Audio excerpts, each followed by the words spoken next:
भाद्रपद के शुक्ल पक्ष की चतुर्दशी को हर वर्ष अनंत चतुर्दशी के रूप में मनाया जाता है। इस दिन गणपति प्रतिमा का विसर्जन भी किया जाता है। अनंत का अर्थ है जिसका ना आदि हो और ना ही अंत हो, अर्थात वह केवल भगवान विष्णु हैं। भगवान विष्णु का ही दूसरा नाम है अनंत।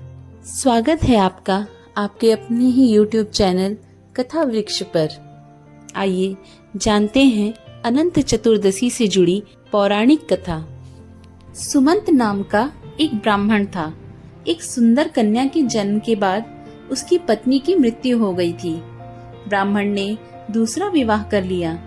सौतेली माँ का व्यवहार बेटी के साथ अच्छा नहीं था। ब्राह्मण ने बेटी सुशीला के बड़े होने पर उसका विवाह कौंडिल्य नाम के ऋषि के साथ कर दिया।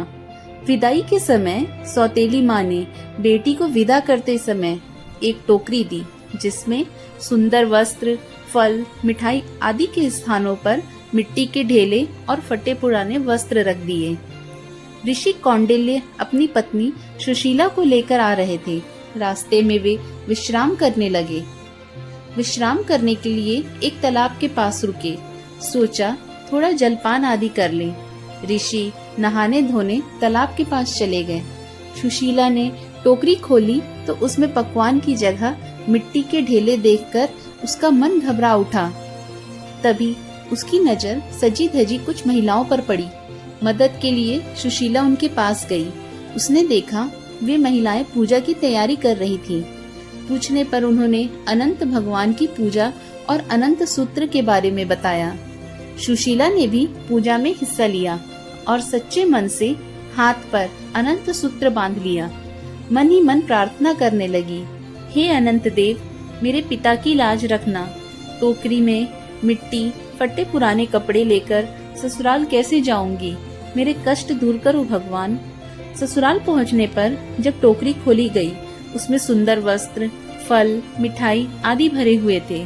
अनंत देव की कृपा से ससुराल में बहुत मान मिला और घर भी धन्य धान से परिपूर्ण रहने लगा।